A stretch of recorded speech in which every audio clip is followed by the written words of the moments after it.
बिस्मिल्लाहिर्रहमानिर्रहीम। अस्सलाम वालेकुम नाज़रीन, प्रोग्राम मुकाबिल में मेरे और आमिर मतीन साहब की तरफ से खुशामदीद कहेंगे हम अपने तमाम देखने वालों को। पाकिस्तान का अगर मंजरनामा मैं बयान करने की कोशिश करूं तो शायद वो इससे ज़्यादा कुछ भी नहीं है कि अवाम बदहाल है, परेशान है और इस वक्त एहतजाज करने के लिए भी तैयार है। ये सिर्फ अवाम ही नहीं, सियासी जमातें भी निकलने के लिए तैयार हैं। जुम्मे की कॉल दी गई है और जुम्मे वाले दिन आपको अपोजिशन का इत्तेहाद भी नजर आने वाला है। जमात इस्लामी धरने के साथ इस्लामाबाद की तरफ रुख कर रही है। IPPs की तरफ से जो अवाम का कबाड़ा निकाला गया था उसमें सिर्फ अवाम ही मुश्किल में नहीं है बल्कि सनतकार भी इसके अंदर शामिल हो गए हैं। अब हमारे किसान भाई भी इसके अंदर शामिल हो गए हैं कि कितने बुरे तरीके से उनके साथ ये हुकूमत मुख्तलिफ इक़दाम और पॉलिसीज को लेकर चल रही है। आज हम इस पूरे मामले के ऊपर बात करने जा रहे हैं। अदालती केसेस के हवाले से भी प्रोग्राम के दूसरे हिस्से में हम कुछ गुफ्तगू करेंगे। सबसे पहले आमिर साहब, जो मैंने बयान किया मुझे तो इससे ज्यादा वाकई कुछ नजर नहीं आता। आप कुछ भी ओपन करें, देखें, खबरें सुने, आपको सिर्फ ये नजर आता है अवाम चीख रही है, बदहाली है, हर तरफ बदहाली है, कहीं से कोई आपको उम्मीद या नवीद सुनाई नहीं दे रही। जी, ये जो जारी है भूख हड़ताल PTI की तरफ से और उनके इत्तेहादियों की तरफ से, और मज़ीद उन्होंने जुमे की कॉल भी दी हुई है। तो टकराव की जब सियासत होती है, इंतशार की सियासत होती है, तो वो फिर कोई अच्छी खबर नहीं होती, ख़ास तौर पे उस मुल्क के लिए जो पहले ही हम एक बहुत बड़े मुआशी बहरान से गुजर रहे हैं। और उसके साथ जब सियासी अदम इस्तेहकाम होता है तो वो क्राइसिस बढ़ता है। मुझे नहीं समझ आती मुझे कि गवर्नमेंट को जो ये चीज़ें नज़र नहीं आ रही, ख़ास तौर पे कि पहले ही ये IPPs का जो इशू है, बिजली का जो इशू है, लोगों की चीखें निकल गई हुई हैं और बिलों से 12-12 घंटे, 16-16, 18-18 घंटे भी कई शहरों में लोड शेडिंग हो रही है और बिल डबल हो गए हैं। और IPPs की जो अब जो लेटेस्ट सूरत हाल है कि उसके अंदर तमाम पाकिस्तान के बिजनेसमैन, सनतकार भी शामिल हो गए हैं। पहले तो सिर्फ FPCCI थी, अब कोई एसोसिएशन नहीं बनी है, चाहे कराची की हो, जो तमाम मुल्क के चैम्बर्स ऑफ कॉमर्स जो हैं वो शामिल हो गए हैं, हो गई है, टेक्सटाइल की तमाम एसोसिएशन शामिल हो गई हैं। और उसके अंदर आज की जो खबर है लेटेस्ट कि किसान इत्तेहाद जो है उन्होंने भी बीच में शामिल हो गए हैं। तो पहले बिजनेसमैन थे, अवाम सड़कों पे इस बिलों के खिलाफ थी, और अब उसके अंदर किसान जो है बिल्कुल शामिल हो गए हैं। Exactly. तो अगर आपकी इजाजत हो तो मैं अपने मेहमानों का भी तारुफ करा देती हूँ। इस वक्त आपने चूंकि किसानों की बात की है तो सदर पाकिस्तान किसान इत्तेहाद खालिद खोखर साहब भी हमारे साथ मौजूद हैं। बहुत शुक्रिया खालिद साहब, थैंक सो मच आपके वक्त के लिए। इनके हमरा माहिर मईशत हैं मुजम्मिल असलम साहब, बेहद शुक्रिया मुजम्मिल साहब, थैंक सो मच आपके वक्त के लिए। इनकी तरफ बढ़ते हैं। जी, मैं शुरू करता हूँ मुजम्मिल आपकी इजाजत से खालिद खोखर साहब से कि किसान इत्तेहाद को लीड करते हुए इन्होंने आज बड़ी धुआंधार किस्म की प्रेस कॉन्फ्रेंस की है। तो क्या आपका मुद्दा क्या है खोखर साहब? सर, पहली बात तो ये है कि क्या पाकिस्तान इन 40 घरों के लिए बना था? IPPs के जो है कैपेसिटी चार्जेस, हमारी टोटल पाक अफवाज का खर्चा 2000 अरब और ये कैपेसिटी चार्जेस में हमसे 2200 अरब रुपए ले रहे हैं।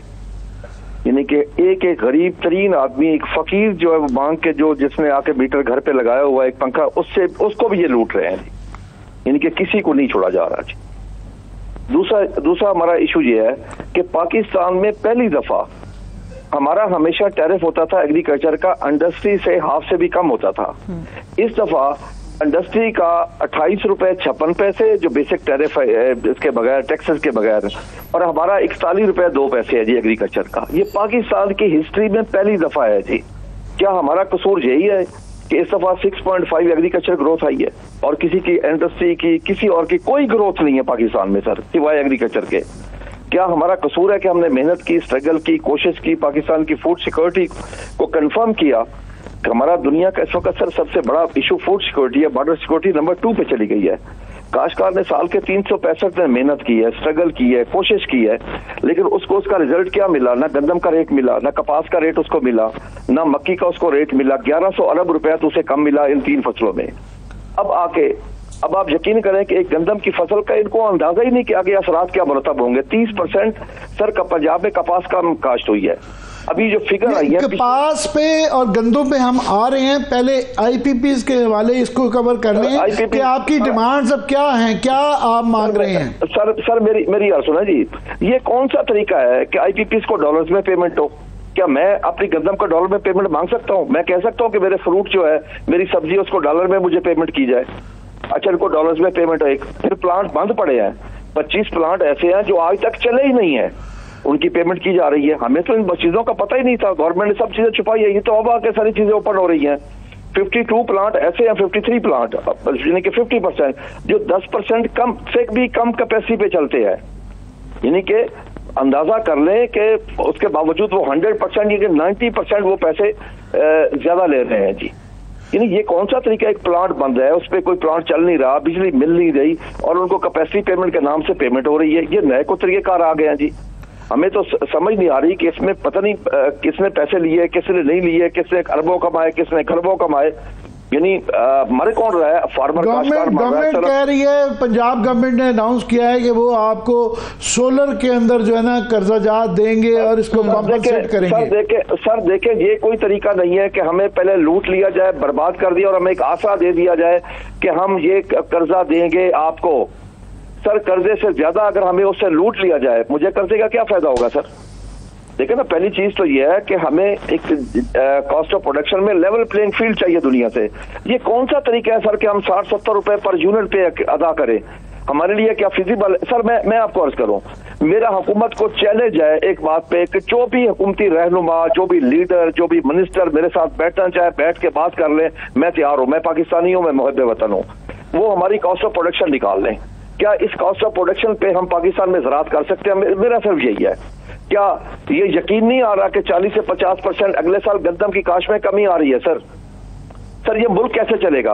आज से 1.5 साल पहले हमने 24 खवातीन को आटे की लाइनों में शहीद करवाया। हमारे लिए सर बाइस शर्म है, खुदा की कसम में खा के कहता हूँ सर, पूरी कौम के लिए बाइस शर्म है, हुकूमत के लिए, रियासत के लिए, मेरे लिए, आपके लिए, सबके लिए बाइस शर्म है कि हमने अपनी खवातीन को 5-5 किलोमीटर की लाइनों में लगाया आटे के लिए। अब आपकी डिमांड क्या है और जो है अगर उसको मनवाने के लिए लाएअमल क्या होगा आपका? सर मेरी डिमांड ये है, ठीक है ना जी, कि हमारी कॉस्ट ऑफ प्रोडक्शन को कम किया जाए। आज आप ये देखें कि यूरिया खाद का रेट 4600 और 4700 रुपए रेट है यूरिया का। अब उसका क्या असर हुआ है सर? मैं उसका असर भी बताता हूँ कि जून के महीने में यूरिया की 21% खपत में कमी आई है सर। ये पैदावार में कमी आएगी 21%। काश्तकार अगर इनपुट इस्तेमाल नहीं करेगा, इस तरह डीएपी में कमी आई है, फास्फोरस खादों में कमी आई है, नाइट्रोफास में कमी आई है, पोटाश में बहुत ज्यादा कमी है, लोग इस्तेमाल ही नहीं कर रहे पोटाश अब। तो इससे रिजल्ट क्या होगा कि हमारी पर एकड़ पैदावार कम हो जाएगी। हमारा यह है कि हमें कॉस्ट ऑफ प्रोडक्शन में लेवल प्लेइंग फील्ड दे। हमारी ये डिमांड है कि ये जो भेड़िए है, मैं भेड़िए कहूंगा इनको, ये सारे जो 80% तो बहुत सख्त लफ्ज है। नहीं सर, मेरी यार सुने, आए देखे गरीब आदमी को, उसके घर के हालात अच्छे ना, अब मेरे काश्तकार के ना घर के हालात अच्छे, ना खेत के हालात अच्छे, ना बच्चों की तालीम के हालात अच्छे, ना सेहत के हालात अच्छे। सर वो अगर एक गरीब आदमी 15,000 कमाता है, वो 25,000 इनको दे महीने का बिल। एक गरीब आदमी जो पंखा चलाता है, 2-3 पंखे चलाता है, उसको 20-25,000 बिल आ जाए, वो क्या करेगा? मरे, क्या करे वो? अब आपके सामने भाई ने भाई को कत्ल कर दिया जी गुजरांवाला में। क्या देखना चाहते हैं आप आगे? क्या इस जी मुजम्मिल, ये आईपीपी का इशू जो है वैसे तो 30 साल से चल रहा था। आपकी पीटीआई की जो यहाँ पे गवर्नमेंट थी उसके अंदर आपका ये जरूर क्रेडिट जाता है कि ये मोहम्मद अली रिपोर्ट आजकल बहुत जिक्र होता है, ये आपके दौर में हुई, मगर उसके अंदर एक जो मेन रिकमेंडेशन है कि इनका हीट ऑडिट और फोरेंसिक ऑडिट होना चाहिए, तो वो आपके दौर में भी नहीं हुआ। उस जमाने में हम भी बड़ा शोर मचाते रहे। और ओवरऑल ये आईपीपी का जो क्राइसिस है और उसके अंदर जो किसान शामिल हो गए हैं, मैं चाह रहा हूं जरा इस पे आप अपनी मुदल्लल किस्म के व्यूज दे दें। जी शुक्रिया। सबसे पहले तो मैं आपको एक बात बताऊं कि आप लोगों ने बल्कि अपने पिछले प्रोग्रामों में बात भी की है, पाकिस्तान में 3 पावर पॉलिसी आई थी, 94, 2002, 2015। 94 पीपल्स पार्टी का दौर था, 2002 जो है जनरल मुशर्रफ साहब का दौर था, ठीक है। तीसरा मियां साहब 2015। इसके अलावा कोई पाकिस्तान में चौथे आदमी या कोई पॉलिटिकल पार्टी ने कोई पावर पॉलिसी नहीं दी थी। अब जो चौथी पार्टी इस वक्त जो है पाकिस्तान तहरीके इंसाफ, जब वो आई तो ये बोझ जो है सारा का सारा, जब इन तीनों का हो गया, वो सारा का सारा पाकिस्तानी और पीटीआई के ऊपर आ गया। आपको मैं याद कराता जाऊं कि जो 1994 और 2002 की पॉलिसी थी, वो जितने पावर प्लांट थे उनके साथ पीटीआई की हुकूमत ने रिवाइज एग्रीमेंट किया और दो काम किए। एक तो ये जो आपने फॉरेंसिक ऑडिट की बात की, जब वो ऑडिट की बात हुई तो उस पे फिर वो टेबल पे आए और उन्होंने जो है एक तो डॉलर को रेट को फ्रीज कर दिया 148 रुपए में। आज जो 2002 और 1994 के जो आईपीपीस को जो हम देते हैं कैपेसिटी पेमेंट, वो 148 के डॉलर से दे रहे हैं, 280 से नहीं दे रहे। सोचे कि अगर वो इमरान खान ना करते तो आज 100 रुपए की भी आपको बिजली ना मिलती, नंबर एक। और दूसरा, उनकी जो हीट इंडेक्स है उस पर भी नेगोशिएशन करके कम किया। उस वक्त जब ये मुआहिदा हुआ था 148 का डॉलर पे फ्रीज किया था और पाकिस्तान में डॉलर का रेट था 160, तो उस वक्त कहा जा रहा था कि 850 अरब रुपए आवाम के बचे हैं। अब ये नए डॉलर के साथ तो ये कोई 3 से 4 हजार अरब, तो ये इमरान खान का एक सबसे बड़ा काम था। दूसरा काम आपको याद होगा, वो जो एक रेंटल पावर जो करके जो आ गया था टर्की से, जो पीपल्स पार्टी के दौर में हुआ था, उसका जो है 1 अरब डॉलर का आलमी इदारों ने फैसला कर दिया था कि हमें जुर्माना देना होगा, हमने कॉन्ट्रैक्ट ब्रीच किया। वो खान साहब ने टर्की हुकूमत से और तैयब अर्दोगान से जो है रिक्वेस्ट करके उसको 0 पे सेटलमेंट कराया। तीसरी रिकोडिक है, वो खैर वो पावर से नहीं है तो इसलिए मैं उसका जिक्र नहीं करूंगा, लेकिन वो भी 12 अरब डॉलर का था जो 900 मिलियन में।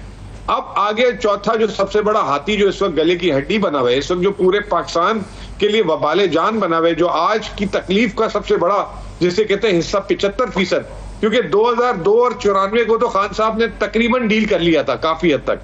वो है 2015 जो मियां साहब ने काम किया, वो जो है उस पे भी सीपैक के जो प्रोजेक्ट थे और दूसरे जो पाकिस्तानियों ने लगाए थे उस पे बातचीत खान साहब ने शुरू कर दी थी। और मुझे आपको भी याद होगा कि जब नो कॉन्फिडेंस मूवमेंट आई थी उससे 1 महीना पहले खान साहब जो है विंटर ओलंपिक्स में चाइना गए थे, जो उनको बड़ा प्रेसिडेंशियल उनको वो दिया था, वो जोराना भी दिया था और प्रेसिडेंट शी से मिले थे। वहां पे पीटीआई की हुकूमत ने ये बात रख दी थी कि ये हमारे लिए प्रॉब्लम है, इसको आप रिव्यू करें, लेकिन वो किस्मत ने साथ नहीं दिया। 1 महीने बाद हुकूमत खत्म होगी, फिर ये जो PDM-1 फिर निगरां और PDM-2 वो जो है सिर्फ फारिग ही नहीं हो रहे पाबंदियों की बातों से और उससे, तो वो जो है कौम को यहां से लाके खड़ा कर दिया। दूसरा, इनका इंटरेस्ट नहीं है, जैसे अभी हमारे जो है खालिद साहब भी बात कर रहे थे किसानों की, एक इनका इंटरेस्ट नहीं है जो इन्होंने कमेटी बना ली जो दरामदी गंदम की है, उस पर अभी तक कोई बात, आप लोग भी खामोश हो गए हैं। मुझे नहीं समझ आया कि आप लोग क्यों, आप भी भूल गए वो सारी बातें जो 1 अरब डॉलर की इंपोर्ट हुई गंदम की, वो कमेटी। दूसरा, अगर इसमें भी अगर कोई तहकीकात शुरू करा दी तो ये तो नून लीग का सारा के सारा एग्रीमेंट्स खुल जाएंगे, किसको दिए, कैसे दिए, उसकी टर्म्स एंड कंडीशन। ये तो बहुत बड़ा पाकिस्तान की तारीख का सबसे बड़ा फ्रॉड हुआ है, ना सिर्फ खजाने पे, दूसरा अवाम के साथ। तो ये तो बहुत आगे जानी है सर बात। ये तो क्योंकि अब FPCCI जो है वो फेडरेशन वाले सुप्रीम कोर्ट में जा रहे हैं, अगर वहाँ से ये ऑडिट हो गया तो बड़ी चीज़ें खुलेंगी, ये मामला चलता रहेगा। मगर जो आप अभी फरमा रहे थे कि मामला जो ये गंदम वाला था उसका नतीजा निकलने शुरू हो गया है, जो हम सब शोभ में मचा रहे थे कि इसके असरात आने वाली गंदम की फसल और कपास पे होंगे। और कपास के अब जो है लेटेस्ट फिगर आ गई है कि जो एस्टिमेट्स आ रहे हैं कि वो कह रहे हैं कि 7.7 मिलियन बेल्स होंगी, और जो कि टारगेट 10.2 मिलियन बेल्स का था, ये 25 लाख बेल्स जो है ना ये टारगेट से कम आ रही हैं, और 5 लाख बेल्स जो है पिछले साल के मुकाबले में भी कम आ रही हैं। और वो ये कहा जाता है कि जी 1 मिलियन बेल का जो ओवरऑल जो आपको इंपोर्ट का और टेक्सटाइल का जो नुकसान होता है वो $2 बिलियन का है। खालिद साहब, मैं चाहूंगा कि इस पे अब आप गंदम और इसके कपास के हवाले से जरा आप अपना तजिया फरमाइएगा। ये कपास के बारे में पहली बात तो ये कहूँ, जो इंक्वायरी कमेटी बनी थी उन्होंने इंक्वायरी रिपोर्ट जो दी, बाद में हमें पता चला जो TOR बने वो हमारे साथ हमें धोखा दिया गया, हमारी आंखों में धूल झोंकी गई। वो TOR ये थे कि उन्होंने सिर्फ इंक्वायरी करनी है फरवरी के बाद, जो मार्च में गंदम आई, जो पीछे नवंबर, दिसंबर, जनवरी, फरवरी में गंदम, उसकी कोई इंक्वायरी नहीं थी। वो TOR मैंने खुद पढ़े हैं, मेरे पास है, मैं कॉपी आपको भेज सकता हूँ सर। पहली चीज तो ये है। अगली बात आई कपास। एक तो कपास की काश्त में कमी आई है, दूसरा काश्तकार के पास पैसे नहीं उसके ऊपर इन्वेस्ट करने के। अब आपके सामने आप तो कह रहे हैं कि 77 लाख, मेरे नहीं ख्याल के 77 लाख बेल हो, क्योंकि इस वक्त जो फिगर आई है, पिछले साल 8 लाख बेल आई थी इन दिनों में, इस दफा 4 लाख बेल आई है। 50% की कमी आ गई है जी इसी पहली चुनाई में, अभी जो फिगर जनरल्स की तरफ से आई है। ये बहुत बड़ा लॉस है जी। अगर इनको 2 से 3 मिलियन बेल बाहर से ज्यादा इंपोर्ट करनी पड़े तो इस मुराद है कि 1 मिलियन बेल से मुराद होता है सर पाकिस्तानी कमी से $1 बिलियन। ये एक बिल्कुल एक फार्मूला है जी। सर 92 में मैंने काश्तकारी शुरू की थी, हमारी कपास की पैदावार थी 1 करोड़ 28 लाख बेल, इंडिया था 1 करोड़ 10। अब इंडिया चला गया 4 करोड़ पे और हमारी पिछले साल थी 8.2 मिलियन बेल, उससे पिछले साल 4.6 मिलियन बेल थी। ये हमारी जो है ना एक जमाने में 22 मिलियन तक गई हुई है, फिर ये 15 नहीं सर हमारी मैक्सिमम 14 मिलियन तक गई है, 14 मिलियन तक गई है, से ऊपर ये 2014 में गई थी सर, 2014 में। लेकिन हमारी सबसे बड़ी जो पैदावार है वो 2014 की नहीं है, वो है 92 की, क्योंकि 14 में हमने आके कॉटन बेल का वजन कम कर लिया था। जो हमारा 170 से 180 kg वेट था 1992 में, इंटरनेशनल स्टैंडर्ड है। उसके बाद हमने सिर्फ बेल बढ़ाने के लिए हमने वो 150 kg की बेल कर ली है। इसलिए मेरे समझने में सबसे ज्यादा बेल जो वो आपकी 92 में है, 92 में ये पोजीशन थी पंजाब की कि सिर्फ जिला विहाड़ी की 16 लाख बेल थी और पूरे सिंध की 12 लाख बेल थी जी। अगर आज हमारी सिर्फ 2 करोड़ बेल होती, खुदा की कसम में खा के कहता हूं कि आज हमारे जो हुक्मरान हैं वो जो कशकोल उठा के पूरी दुनिया में घूमते हैं, उनको ये ना घूमना पड़ता अगर हम ज़राअत पे तवज्जो देते। सर इस वक्त अब आप सब ये देखें ना कि हमारी ग्रोथ में सर ज़राअत में 6.5, बाकी तो उनके पास कुछ है ही नहीं, ना इंडस्ट्री की ग्रोथ है ना किसी और चीज की ग्रोथ है। तो उसी को दबाया जा रहा है इस वक्त कि हमारी कॉस्ट ऑफ प्रोडक्शन को इतना बढ़ा दिया कि हमेशा सर कमर्शियल का रेट हमसे ज्यादा कम हो गया जी। कमर्शियल जो बिजली इस्तेमाल करते हैं उसका रेट एग्रीकल्चर टैरिफ से कम है सर। कमर्शियल का रेट 36 रुपए, हमारा रेट 41 रुपए और इंडस्ट्री का रेट 28 रुपए। हमेशा इंडस्ट्री और कमर्शियल हमसे आधे से भी। साहब मुजम्मिल हमें कह रहे थे कि मीडिया ने इसको टेकअप करना इशू को छोड़ दिया है, मगर किसान भी तो आप लोग पहले सड़कों पे थे, एहतजाज कर रहे थे, इस पे प्रोटेस्ट कर रहे थे, तो आपने भी चुप करके ये कड़वी गोली जो है ना निकल ली है। सर मुझे एक चीज बताएं, पहली चीज तो ये है क्या मैं किसी महज़ब मुआशरे में रहता हूँ कि मैं जहाँ के प्रोटेस्ट करूँ, मैं आपकी फूड सिक्योरिटी का ज़ामिन बनूं, 3 साल के 365 दिन काम करूं और उसके बाद जेल में खड़ा हूं, मेरे काश्तकारों के घरों पे रेड हो रहे हों, उनको उठा के उन पर डंडे बरसाए जा रहे हों, तो मुझे क्या जरूरत है मैं यहाँ के प्रोटेस्ट करूं। सर इस वक्त हजारों ट्यूबवेल कट चुके हैं, माजरत के साथ मैं आपको कहूंगा जी, हजारों ट्यूबवेल काश्तकारों ने अपने कटवा दिए, बिल अदा नहीं कर सके। सर इस वक्त हम ऑलरेडी 10 से 12 बिलियन डॉलर एग्रीकल्चर की प्रोड्यूस बाहर से इम्पोर्ट कर रहे हैं। सर क्या ये कोई तरीका है कि हमने सिर्फ 150 रुपए यूरिया में एक्स्ट्रा अदा किया। सर मैं आपको अर्ज कर दूं कि पिछले महीने जून में 21% यूरिया के इस्तेमाल कम हुआ है पाकिस्तान में, 21% खरीदारी कम की हुई है। उसका इम्पैक्ट किसके ऊपर आएगा? फास्फोरस की कम हुई है, पोटाश की कम हुई है, किस पे आएगा? फसलों पे आएगा ना, अगले साल वो पैदावार कम हो जाएगी। क्या वजह? काश्तकार की कुव्वत खरीद नहीं है। मैंने बार बार हुकूमत से रिक्वेस्ट की कि खुदा के लिए 3500 रुपए से ऊपर यूरिया का रेट ना जाए, खुदा के लिए मैंने कहा प्लीज ये ना करें कि आप तबाही की तरफ चले जाएं, हर चीज आपको बाहर से इंपोर्ट करनी पड़े। पहले भी 10 से 12 बिलियन डॉलर की एग्रीकल्चर प्रोड्यूस की इंपोर्ट कर रहे हैं। गुफ्तगू का सिलसिला यहीं से आगे बढ़ेगा मगर एक ब्रेक के बाद।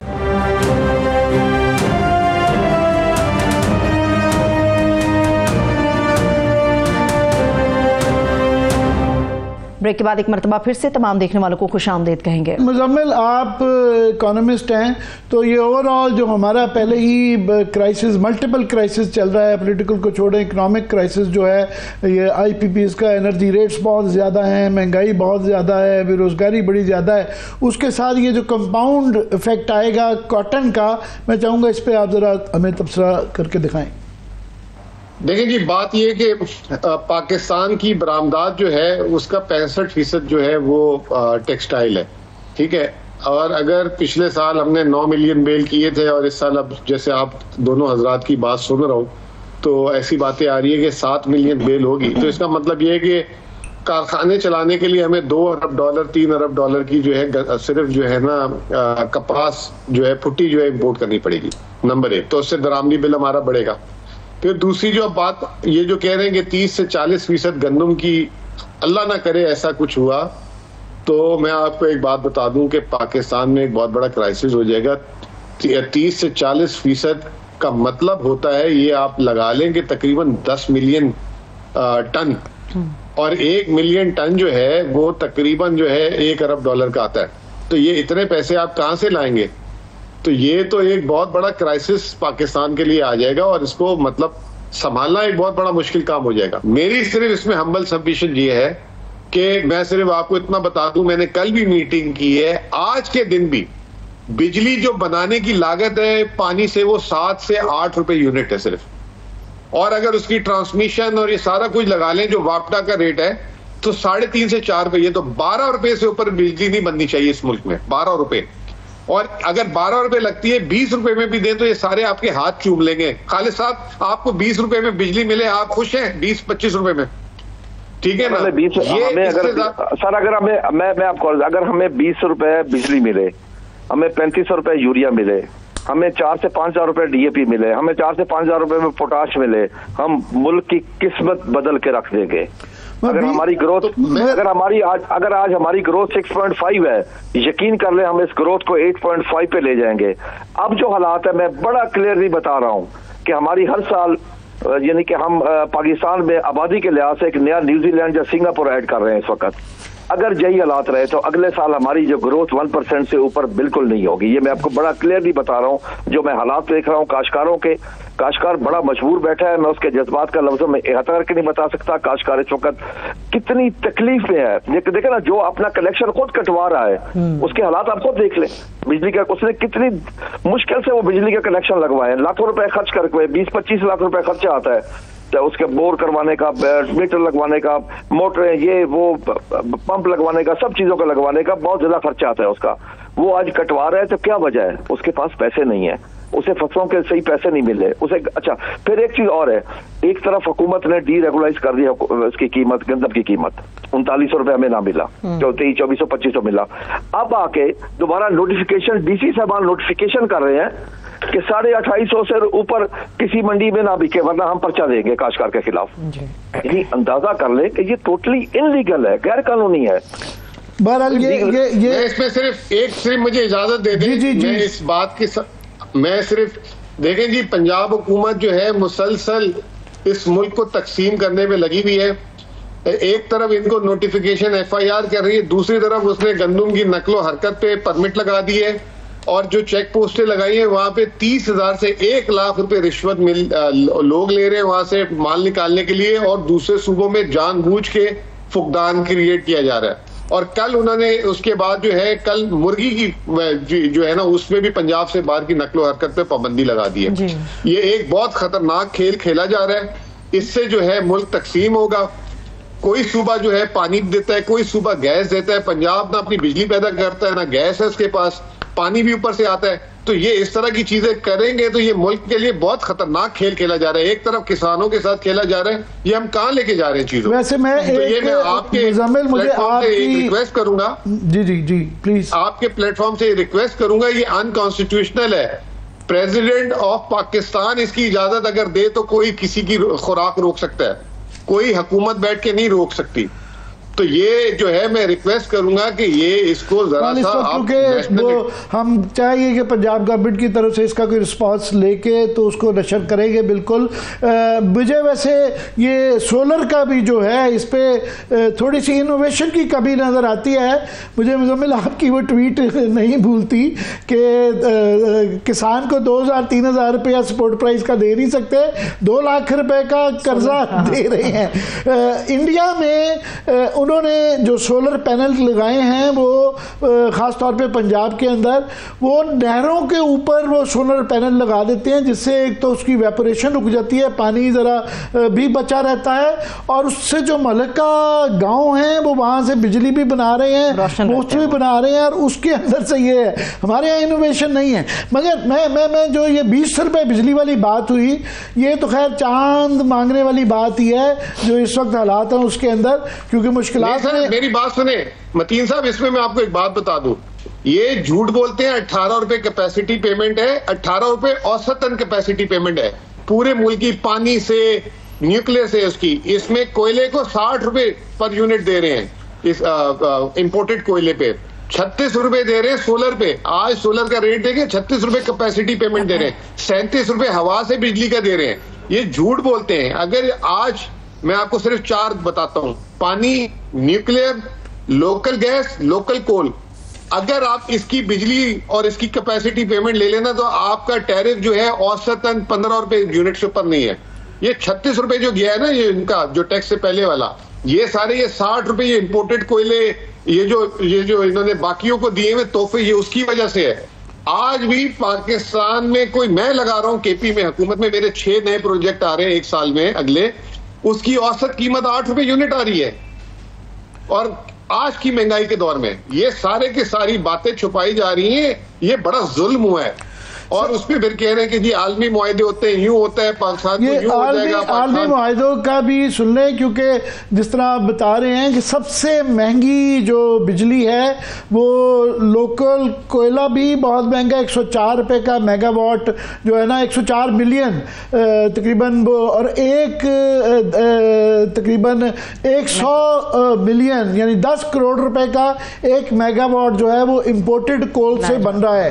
और ये इम्पोर्टेड कोल की जो आज लेटेस्ट अभी आ गई है कि ये शहबाज राना साहब की खबर है कि 3 चीनी कंपनियां जो हैं उन्होंने उनके साथ बात करते हुए, कोई ज़राए के हवाले से खबर नहीं दे रहे शहबाज, वो कह रहे हैं जी हमें ब्रीफिंग दी है उन्होंने कि जनाब हम बिल्कुल भी रीनेगोशिएट करने के लिए तैयार नहीं है, किसी किस्म का भी जो है ये वो वाला ये कैपेसिटी चार्जेस जो है इसको नहीं किया जाएगा। तो वो अभी तरला मिनटें कर रही हैं, पर वहां से तो इनकार हो चुका मुजम्मिल। अच्छा, एक और बात बताऊं आपको, फिर आप देखें मिसलीड कैसे करते हैं। वो केपी हुकूमत ने ऐलान किया कि 1 लाख लोगों को सोलर देंगे, तो वहां से जी पंजाब से ऐलान हो गया कि 700 अरब रुपए की हम सोलर प्लांट दे रहे हैं, लगाएंगे। अब वो 700 अरब को $280 से तकसीम करो तो $2.5 अरब होते हैं। वो आपने मेरी एक ट्वीट तो देख ली, ये ट्वीट नहीं देखी, तो मैंने कहा सोच के भी नहीं बोलते। ये जो है 700 अरब $2.5 अरब बनते हैं। पहले तो पंजाब की पसली है इतनी बड़ी, दूसरी हुकूमत की है, पाकिस्तान के खजाने में इतने पैसे हैं, ये एक नया IPP बनाएंगे। तो अगले दिन आगे के पहले फेज में सिर्फ अभी 1 लाख देंगे। पहले ऐलान कर दिया 700 अरब में 50 लाख घरानों को सोलर देंगे। अब वो 50 लाख से 1 लाख आगे लोगों को बेवकूफ बनाते हैं। इसी तरीके से ये जो हमारे खालिद साहब बैठे हुए हैं, खालिद साहब आपको याद है साल पहले शहबाज शरीफ साहब ने कहा था 1800 अरब का मैंने ज़राअत पैकेज दिया, उसमें सिर्फ इस साल 5 अरब रखे हैं बजट में। 1800 अरब का ऐलान और 5 अरब रखे हैं। इसी तरह आपको पंजाब हुकूमत भी कह रही है कि किसान कार्ड 400 अरब का दे रहे हैं। तो आप इन चीजों पे यकीन रखते हैं? जी खालिद साहब। देखिए, मैं आपको अर्ज करूं, हमें तो सिर्फ उसी बात पे यकीन है जो हमारे साथ जो बर्ताव होगा जी। हमारे साथ देखें ना, अब से 1100 अरब रुपया 3 फसलों में ले लिया गया है, ठीक है जी। और जो 300-400 अरब की बात हो रही है वो बात कर्जे की हो रही है, हमारी को उसमें सपोर्ट नहीं हो रही कि हमें कोई सपोर्ट दी जाए। देखिए ना, हम तो एक चीज चाहते हैं, हमें बिल्कुल कर्जा ना दे, बिल्कुल ना दे, हमें हमारी फसल का सही रेट मिले, हमारी कॉस्ट ऑफ प्रोडक्शन में हमें रीजन के साथ लेवल प्लेइंग फील्ड दे। अब इंडियन काश्तकार को यूरिया मिल रही है पाकिस्तानी रुपीज में 800 से 900 रुपए की, हमें मिल रही है 5000 रुपए की। वहां पे DAP मिल रही है पाकिस्तानी रुपीज में 3600 रुपए की, हमें मिल रही है 12-13 हजार रुपए की। वहां पे पोटाश मिल रही है उनको भी 35-3600 रुपए की, हमारी को 11-12 हजार की पोटाश भी है। बिजली वहां पे इंडियन पंजाब में डेली 8 घंटे बिजली फ्री है और हमारा इस वक्त 60-70 रुपए यूनिट तमाम टैक्सेस मिला के यूनिट का रेट बन रहा है जी। हमें अगर सिर्फ ये कॉस्ट ऑफ प्रोडक्शन में लेवल प्लेइंग फील्ड दे दें और हमारी फसलों का रेट हमें मुनासिब दे दें, हमें किसी किस्म की कोई कर्जे की किसी चीज की जरूरत नहीं। हम पूरी दुनिया का मुकाबला करेंगे और पाकिस्तान के फूड सिक्योरिटी के जामिल बनेंगे इंशाल्लाह। और 6.5 ग्रोथ को हम 8.5 पे लेके जाएंगे 1-2 सालों में इंशाल्लाह। बल ये हम सबको शामिल कर लें तो ये हम दीवानों के ख्वाब ही हैं ये मामलात। बल मैं जरा जबल से चाहूंगा कि ये जो चाइना वाली जो रिपोर्ट है कि अगर वो नहीं रीनेगोशिएट करते तो ये बहुत बड़ा चमक है। जो सबसे महंगी बिजली है वो ये चाइनीज प्लांट्स की है। साहिवाल का पावर प्लांट आ जाता है, पोर्ट कासम का आ जाता है, फिर चाइना का हबको आ जाता है। सिर्फ इन पावर प्रोजेक्ट से कोई तकरीबन 4000 मेगावाट जो है सबसे बड़ा तरीन चंक ये है और सबसे महंगी तरीन बिजली भी यहाँ से आ रही है। तो इसका जब ये पहले से ही ना हो गई है तो मुजम्मिल फिर क्या सोल्यूशन क्या निकलेगा?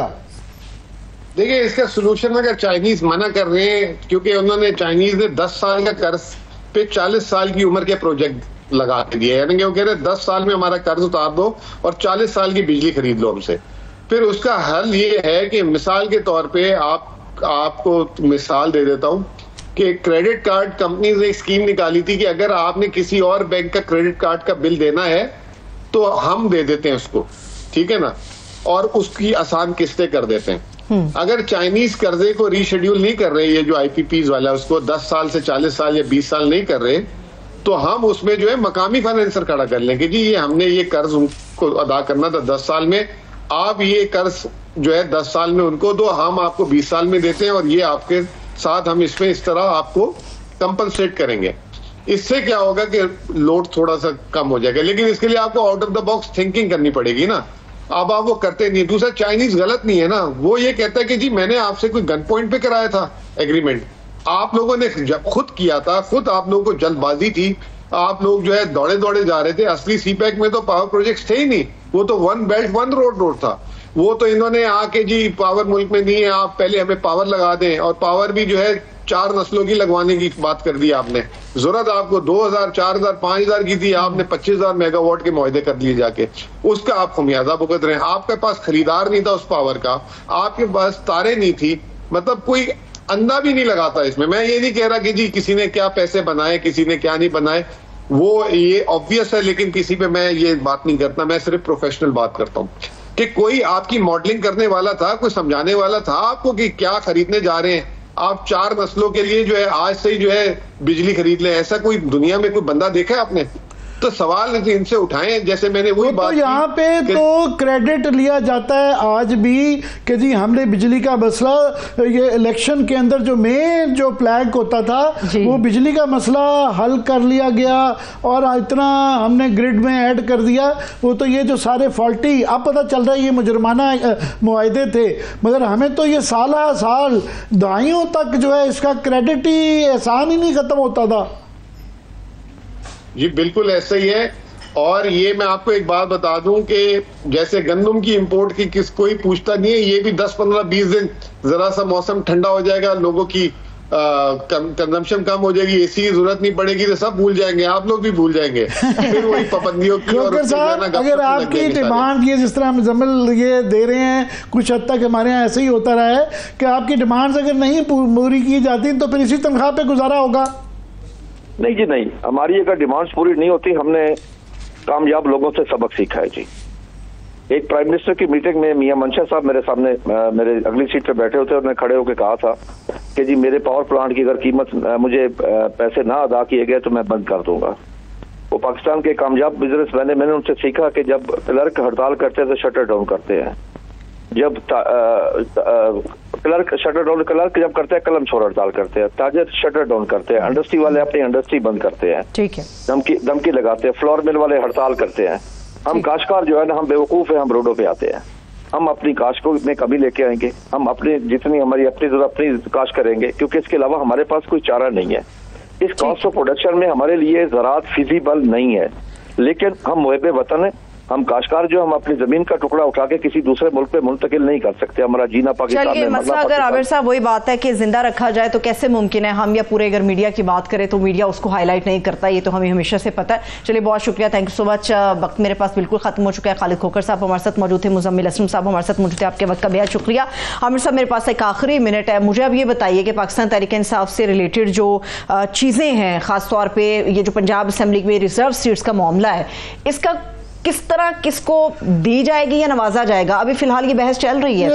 अगर ये सीटें मिल जाती हैं तो इससे हैयत बदल जाती है, क्योंकि पंजाब के अंदर इसलिए भी ज़्यादा रिएक्शन वो ये नून लीग कर रही है कि फिर ये पॉसिबिलिटी हो जाती है उनकी जो सेफ गवर्नमेंट है वो नंबर्स गेम में वो टूट सकती है। फिर दूसरा जो नाम आए हैं जो कि अभी उनकी लीडरशिप ने जेल में इसको पास करना है, पर जो 35 नाम हैं, 2 चीज़ें इसमें इंपॉर्टेंट हैं। एक तो ये है कि वो जो रेड फ्लैग्स हैं मरियम बीबी की खास तौर पे, सनम जावेद और डॉक्टर राशमीन राशिद का नाम है ही है पंजाब के अंदर। साथ में मैं ये समझता हूँ कि एक सबक ज़रूर सीखा है PTI ने कि जो बाकी 35 नाम 33 नाम दिए हैं वो डिस्ट्रिक्ट वाइज दिए, एरिया वाइज दिए हैं कि हर इलाके से एक लिए है, क्योंकि पिछली दफ़ा अल्हम्दुलिल्लाह एक ही लाहौर के एक ही DHA की कॉलोनी से आधी से ज्यादा खवातीन थी और सबसे पहले दौड़ जो लगाई थी वो उन्हीं ने लगाई थी। लेकिन आमिर साहब 35 नामों के अंदर 24 हैं, इलाकाई नुमाइंदगी दी गई है और पार्टी के ऑफिस बेरर्स को दी है। मैं ये चाहता हूँ कि बाकी पार्टियां भी इसको फॉलो करें। ये जो मामे चाचियाँ रिश्तेदार आ जाती हैं, फिर ये कोटे का जो मकसद था कि खवातीन को कौमी धारे में लाने का, वो मकसद पूरा नहीं होता। बिल्कुल, ये हमें देखना होगा कि अभी 35 जो नाम दिए, इनमें से अभी फाइनल होने और 24 सीटें हैं जिनके लिए ये नाम हमारे सामने आए। आमिर साहब, ये भी अभी देखना जरूरी है कि इसमें जो ज़ेरे ताब थी खवातीन, क्या वो हमें ज्यादा सामने नजर आएंगी या वो लोग जो कि ओहदेदार भी थे और नहीं मिलेगी, ये वो फिर शोर मचाएंगी तो उससे पता चलेगा कि कौन कौन आता है। ब्रेक का बिल्कुल, अभी एक छोटा सा मैं ब्रेक ले लेती हूँ। जब ब्रेक से वापस आएंगे तो अदालती मामलात के ऊपर तो हम गुफ्तगू करेंगे और कुछ देर के बाद ब्रेक से वापसी के ऊपर माहिर कानून और पाकिस्तान तहरीक इंसाफ से उनका ताल्लुक है, नईम हैदर पंजोता साहब, वो भी हमें ज्वाइन करेंगे अदालती मामलात के ऊपर गुफ्तगू करने के लिए। तब तक के लिए हमारे साथ रहिए।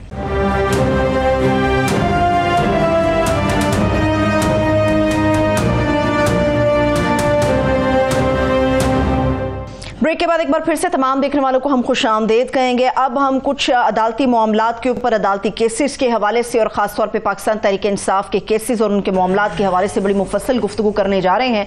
और आज हमें स्टूडियोज़ में ज्वाइन किया है माहिर कानून नईम हैदर पंजोता साहब ने। बहुत शुक्रिया, thank you so much Panjota साहब आपके कीमती वक्त के लिए। आमिर साहब, अब जरा अदालती कार्रवाई की तरफ। जी, मैं सबसे बड़ा सवाल तो इस वक्त यह है कि ये नून लीग की हुकूमत की तरफ से ये तवात्तर के साथ इशारे आ रहे हैं कि वो मखसूस शिस्तों वाला जो फैसला है उसकी अमल दरामद नहीं होने देंगे।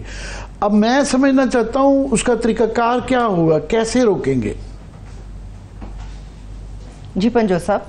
देखिए, बहुत शुक्रिया सबसे पहले आपने मुझे मौका दिया, बुलाया जी।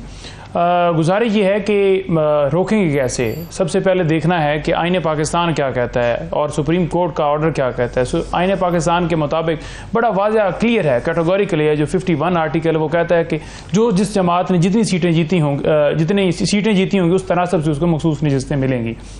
लेकिन यहाँ पर मामला क्या हुआ, जैसा आपने देखा बैकग्राउंड के अंदर कि PMLN पीपल्स पार्टी और दीगर को वो सीटें बांट दी, जो कि वोट जो है PTI को मिला।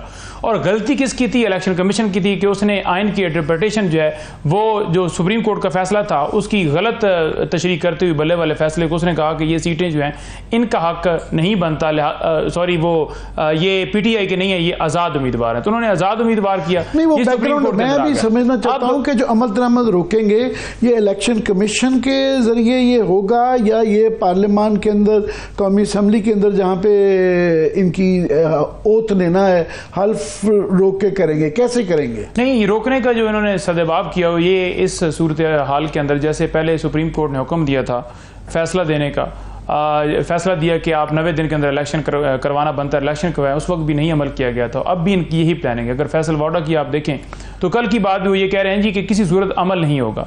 तो ये रिव्यू के अंदर गए हुए हैं और रिव्यू का कहते हैं कि रिव्यू जब तक डिसाइड नहीं होगा तब तक जो है हम इम्प्लीमेंट नहीं करेंगे। हालांकि जब तक सुप्रीम कोर्ट की तरफ से स्टे ना हो उस फैसले के ऊपर अमल दरामद से रोका नहीं जा सकता। ये किसी सूरत भी ऐसा मुमकिन नहीं है कि उसको रोक कर ये कहा जाए कि जनाब जब तक रिव्यू न डिसाइड हो, क्योंकि अभी तक तो कोई ऐसा ऑर्डर नहीं आया। जो भी ये करेगा बिल्कुल उसके ऊपर आर्टिकल 6 लगेगा और ये आइन की खिलाफ वर्जी है और सुप्रीम कोर्ट के फैसले की खिलाफ वर्जी। क्योंकि अदालतें देखें एक सिस्टम है, उस सिस्टम के तहत जो है वो कोई भी इदारा है उसकी अपनी जुरिस्डिक्शन है। तो जब अदालत कोई भी फैसला देती है तो उसके ऊपर मनोवन तस्लीम किया जाता है। 5-8 से जो फैसला है, 8 ने अक्सरियती फैसला दिया। दो आर्गुमेंट दिए जा रहे हैं। एक कि अगर इसको रोका जाएगा नेशनल असेंबली के अंदर, तो एक वो कह रहे हैं कि जी हम इसको क्योंकि नजर सानी की जब तक अपील खारिज नहीं होती है तो हम इसको जब तक डिले करेंगे उसका फैसला आने दें। दूसरा कहा जा रहा है जी क्योंकि ये हल्फ ले चुके हुए हैं जो PTI के हजरात, तो ये सुन्नी तहरीक का हल्फ ले चुके हुए हैं, तो अब दोबारा ये हल्फ नहीं लिया जा सकता। नहीं, देखिए ऐसी कोई बात नहीं। दोनों आर्गुमेंट पे सुप्रीम कोर्ट ने अगर देखा जाए 187 के अंदर पूरा कंप्लीट जस्टिस का वहां पर जिक्र है, तो कंप्लीट जस्टिस देते हुए उन्होंने बड़ा क्लियर जो है इसके ऊपर फैसला दिया है। तो उसके मुताबिक जो सीटें हैं वो हमारा हक थी और उन्होंने कहा कि बिल्कुल इनका हक है और दोबारा बिल्कुल जो है वो ज्वाइनिंग भी और सारा उसके अंदर बिल्कुल क्लियर है। और उसके ऊपर अगर वो कहें कि बिल्कुल उसके ऊपर इंप्लीमेंट नहीं किया जा सकता, तो दोबारा हलफ नहीं लिया जा सकता, तो वो बिल्कुल गैर आइनी काम होगा। ऐसा किसी जगह पर ना एक्ट के अंदर मौजूद है ना आइन के अंदर मौजूद है, कहीं पर ऐसा मौजूद नहीं है। ठीक है, नजर सानी वाला के जी वो जब तक वो फैसला नहीं आता तो जब तक नहीं नजर देखें, कोई भी अगर फैसला आता है ना तो उसके खिलाफ कोई भी अपील जाती है, रिवीजन जाती है, रिव्यू जाता है, कोई भी होता है, तो उसके अंदर आपने देखना है कि क्या उस दरख्वास्त के अंदर आपको स्टे मिला है, क्या हुक्म इम्तना जारी हुआ है, क्या आप उस फैसले के ऊपर अमल ना करने के हवाले से कोई ऑर्डर का उसके ऊपर कोई ऐसा हुक्म आया है। तो कोई ऐसा ये तो वही मंतकी है जो हमेशा फैसला जब आता है तो अमल दरामद होती है कि एंटर स्टे आए। ये तो हमें अब जो वो कहते हैं अमल दरामद नहीं करते, फर्ज करें छोड़ दें मंतक को, छोड़ दें सब कोई उसके जी कानूनी रेशनैलिटी क्या लेके आते हैं, पर स्पीकर अगर कर देता है तो स्पीकर वर्सेस सुप्रीम कोर्ट वो एक बड़ा दो इदारों की जंग सी बन जाती है और फिर वो मुश्किल हो जाता है। क्या उनको स्पीकर को बुलाया जा सकता है या बुलाएंगे? बिल्कुल बुलाया जा सकता है और स्पीकर कर नहीं सकता। आपने देखा होगा कि जैसे डिप्टी स्पीकर कासिम सूरी ने रूलिंग दी तो उसके ऊपर अदालत ने फैसला दिया और फिर फैसला मानना पड़ा। इसी सूरत हाल के अंदर अगर आप मखसूस नशिस्तों की बात करें तो फिर जो है वो अगर आप उसके ऊपर इम्प्लीमेंट नहीं करेंगे तो डेफिनेटली सुप्रीम कोर्ट में हम जाएंगे और हमारी लीगल कमेटी के हवाले से भी जो हमारी मुशावरत हुई उसके अंदर हमने ये सारी चीज़ें ज़ेर गौर हमारे वो बहस मुबैसा हुआ, जिसमें ये जो आज MNAs को थ्रेट किया जा रहा है, जो MNAs को उठाया जा रहा है, जो उनके भाइयों को उठाया जा रहा है, ये सारी चीज़ें भी देखी गई और जो ये सारा किया जा रहा है वो सारी उस दरख्वास्त का हिस्सा बनेगा और वो दरख्वास्त लेकर हम सुप्रीम कोर्ट जाएंगे और वहाँ पर यही इस्तदा करेंगे कि उस फैसले को इम्प्लीमेंट करवाया जाए। लेकिन पंजोता साहब, अभी जो हमें गवर्नमेंट का नजर आ रहा है या जो अलायंस की सूरत हाल नजर आ रही है वो तो आप लोगों के साथ एक ही वक्त में दो महाजों पे टकरा रहे हैं ना। आप लोग तो मखसूस नशिस्तों के हवाले से अभी मामला को आगे लेकर बढ़ रहे हैं। एक तरफ से गवर्नमेंट ये प्लान कर रही है कि मखसूस नशिस्तों पे जैसे वो नजर सानी में चले गए हैं, दूसरा आज भी कैबिनेट का एक इजलास हुआ है और PTI के ऊपर बैन के हवाले से मामला फिल वक्त उन्होंने मौखर कर दिया है, मगर वो तैयार बैठे कि हम ये करेंगे। पहले जब तक PTI का मामला नहीं था, सुन्नी इत्तेहाद कौंसिल थी, तो तब तक आप लोगों के पास plan A, B, C, D सब थे जो कि एग्जीक्यूट हो गए। अब वापस आप लोग PTI के प्लेटफॉर्म पे आ गए हैं। इन केस अगर बैन की तरफ बढ़ती है गवर्नमेंट या कोई इस तरह का इकदाम उठाया जाता है तो क्या, ये मेरा सवाल शायद वक्त से पहले है, लेकिन क्या अब आप लोगों के पास कोई प्लान A, B, C मौजूद होगा और मखसूस नशिस्तों का क्या मुस्तकबिल है फिर? देखें, जो पाबंदी की बात है ना, तो मुझे एक मैं आपके प्रोग्राम के तवज्जुह से खबर दे दूं, मुझे एक ज़राए से बल्कि एक दो दिन पहले भी ये डिस्कस हुआ और PMLN के एक रहनुमा ने ये कहा कि पाबंदी नहीं लगने जा रही। मैंने पूछा जी कि क्यों नहीं लगने जा रही? उसने कहा जी कि पाबंदी इसलिए नहीं लगने जा रही क्योंकि अटॉर्नी जनरल साहब ने कहा है कि अगर हम सुप्रीम कोर्ट में ये मामला लेकर जाएंगे तो वहाँ हमें बिल्कुल आउट कर देंगे, बाहर फेंकेंगे। और बाहर फेंकने की वजह क्या है? क्योंकि कोई एविडेंस, कोई ऐसी चीज़ नहीं है जिस बुनियाद के ऊपर ये कहें कि हम ये जमात जो है ये कोई मुल्क के खिलाफ है ना। क्योंकि आइन का आर्टिकल 71 बड़ा क्लियर है जिसमें यह कहता है कि कोई जमात अगर पाकिस्तान के खिलाफ होगी तो फिर उसके ऊपर उस सेंस में सुप्रीम कोर्ट पाबंदी लगाएगी। अब इसको डिले इसलिए किया जा रहा है क्योंकि देखें, आज भी उन्होंने काबीना की एक मीटिंग बुलाई थी जिसको मौखर किया गया कि दूसरी जमातों के साथ मुशावरा करें। हालांकि इससे पहले वो कह चुके हैं कि हमारी मुशावरत मुकम्मल है और पीपल्स पार्टी के जो जनरल सेक्रेटरी वो भी कह चुके हैं कि काबीना हर फैसला हम उसके बिल्कुल पार्ट हैं और हमें पता होता है, बिल्कुल हम उसके साथ हैं। तो लिहाजा वो कोई पाबंदी की तरफ नहीं जा रहे क्योंकि उन्हें पता है कि 9 मई वाला जो बयानिया बनाकर बैठे हुए ये भी उनका खत्म हो जाएगा। सेकंड बात यह है कि मखसूस नशिस्तों के ऊपर मैंने पूरी आपको पहले ओपिनियन दे दी, वो हमारा हक थी और हमें वो मिला। और जो एडहॉक जजेस हैं, एडहॉक जजेस जो हैं उनके हवाले से एक आज भी ये एक सेनेट की कामा कमेटी जो है उसका एक आज इजलास था जिसमें ये कहा गया कि 24 सीटें भी यानी कि 24 जजेस भी हो सकते हैं सुप्रीम कोर्ट के अंदर। ये कौन कह रहा था? ये वजीर कानून कह रहे थे। वो चाहते हैं कि एडहॉक जजेस लगाकर सुप्रीम कोर्ट में जजेस की तादाद बढ़ाई जाए। जो इस वक्त जो रूल ऑफ लॉ के ऊपर जो आइन के साथ खड़े हैं उन जजेस को कैसे आगे सीटी बटल किया जाए। बेसिकली वो इसलिए ला रहे हैं, हम अपने मन पसंद, अपने मन मर्जी के जजेस लाकर वो चाहते हैं कि फैसलों को वापस लिया जाए, फिर आइनी तरमीम की जाए, फिर किसी की एक्सटेंशन की जाए और मुल्क को अपने हिसाब से चलाया जाए। लेकिन ऐसा मुमकिन ही ना ऐसा मुमकिन होने देंगे क्योंकि ये एक जो कहते हैं ना कि अपने आप को फ़ायदा देने के लिए ये लॉ जो बनाया जा रहा है या एडहॉक जजेस लाए जा रहे हैं या रिटायर्ड जजेस जो हैं वो इलेक्शन पटिशंस का फैसला करेंगे। तो ये सिर्फ और सिर्फ इसलिए किया जा रहा है ताकि जो पहले दिन डाका डाला गया था 8 फरवरी में, उस डाके के ऊपर मजीद जो है आए रोज इनको जुर्म करने पड़ते हैं ताकि उस डाके को कवर किया जा सके। लेकिन वो आपका समझ आती है कि आप ये कहते हैं जब कि जी हम ऐसा नहीं होने देंगे, मगर अमली सूरत हाल ये है कि वहाँ पे जुडिशल काउंसिल के अंदर उनकी गवर्नमेंट के साथ मिला के उनके अरकान मिला के मेजॉरिटी भी होती है। जिस तरह उन्होंने 2 पहले लगवा लिए तो वो और भी लगा लेंगे। आप कैसे रोकेंगे? नहीं, देखें, 4 पहले उन्होंने नाम भिजवाए और 4 में से 3 लोगों ने इनकार कर दिया, 2 तो नहीं लगे। अब एक को इन्होंने बगैर उसकी मर्जी के अप्रूवल दे दी, वो भी आपके सामने है। अब एक बचे, वो कौन है? वो भी इनके जो इनको सपोर्ट करते रहे हैं, वो जो सिंध में थे और इंटरम सेटअप के अंदर थे, वो सारा आपने मामला देखा। तो बेसिकली इससे वाज़ेह नजर आ रहा है पूरी कौम को कि किस तरह ये फैसलों के ऊपर, बेसिकली मैं ये कहूँगा कि जमहूरियत के साथ साथ मेरा सवाल ये था चीज के ऊपर आप वो बिल्कुल अखलाकी जो आपका आर्गुमेंट होगा, मगर अमली तौर पे आप कैसे रोक पाएंगे? जुडिशल काउंसिल की कॉन्स्टिट्यूशन इस तरह की है कि उसके अंदर गवर्नमेंट की और जजेस अगर नहीं अपोज करते उसके मेंबरान, तो उनके पास नंबर पूरे हैं।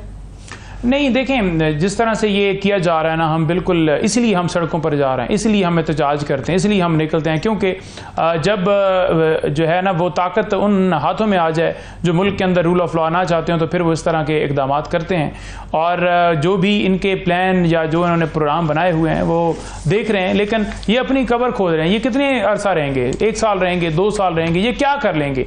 इससे पहले जब से पाकिस्तान बना यही सूरत हाल रही कि जजेस को डराया जाता रहा, धमकाया जाता रहा, और आज जजेस इसलिए खड़े हो गए क्योंकि जो है वो देख रहे हैं कि अब इस सूरत हाल के अंदर जो है वो हमें खड़ा होना पड़ेगा अगर वो चाहते हैं कि मुल्क जो है वो आगे लेकर बढ़ें। तो इसलिए वो खड़े हुए हैं, तो हम उनको अप्रिशिएट करते हैं। और ये मैं नहीं समझता कि ये कोई देर पा या ये हुकूमत जो है या ये जो सेटअप चल रहा है ये देर पा जाएगा। इंशाअल्लाह ताला अवाम का राज होगा और अवामी रियासत है और अवाम जो का फैसला जो है वो ही कबूल होगा, क्योंकि एक तरफ अवाम खड़ी और एक तरफ ये फार्म 47 वाले खड़े हैं, और इंशाअल्लाह वही आप देखेंगे। मुझे आप ये बताइए, एहतजाज की आप बात कर रहे हैं, वैसे हमारे सामने 26 जुलाई की तारीख भी है जब जमात इस्लामी भी इस्लामाबाद की तरफ आ रही है और गालिबन धरने का उनका मुकम्मल प्लान है। आप ये बताएं कि जुम्मे को 24 घंटे से जायद, मेरे ख्याल में 26 घंटे बाकी रह गए होंगे, आप लोग जुम्मे को जो एहतजाज करने जा रहे हैं उसका क्या है? आप लोगों के नज़दीक दायरा कार क्या होगा? पहिया जाम करेंगे, हड़ताल करेंगे, धरना देंगे, इस्लामाबाद की तरफ आएंगे? ये मुल्की एहतजाज होने जा रहा है ना, आप लोगों का क्या है इसमें और क्या बयानिया जो आप लोग लेकर आएंगे? क्या खान साहब की रिहाई होगी, पीटीआई के केसेस होंगे, या आवाम का बयानिया लेकर आप लोग एहतजाज में आएंगे?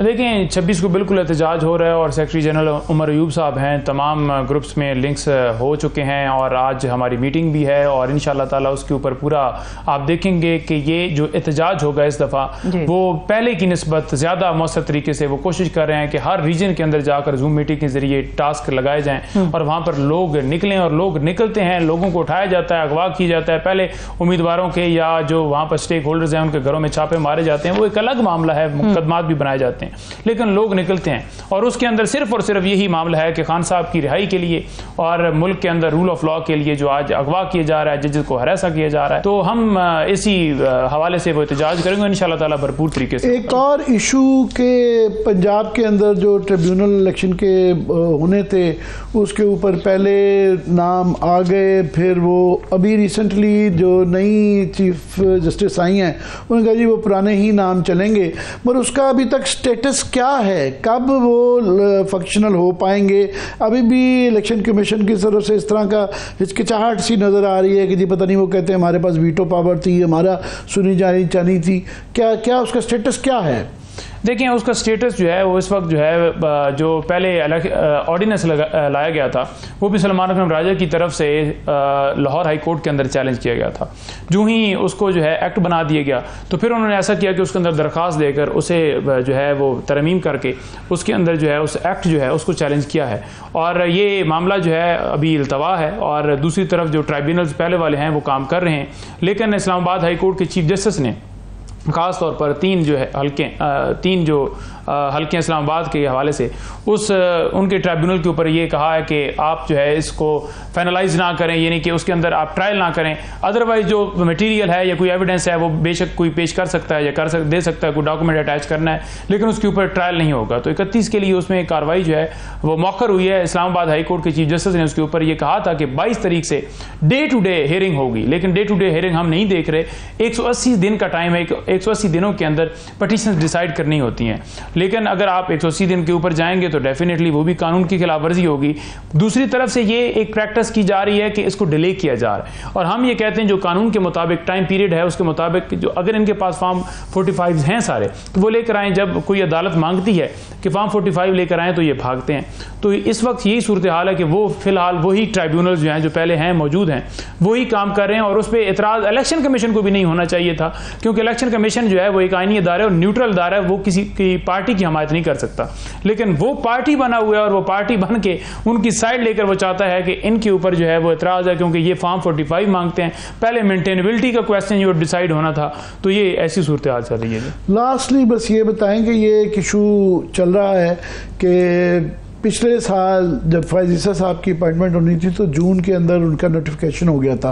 अब ये जुलाई भी इख्तिताम पे है, तो अभी उसके क्या कब तक ये एक्सपेक्ट किया जा सकता है कि ये हो जाएगा, और इतनी डिले की क्या वजह बयान की जा रही है? किस हवाले से सर? मंसूर अली शाह साहब की उन्होंने अक्टूबर के अंदर जो लगना है नोटिफिकेशन पहले ही हो जाता है, अभी तक नहीं हो पाया।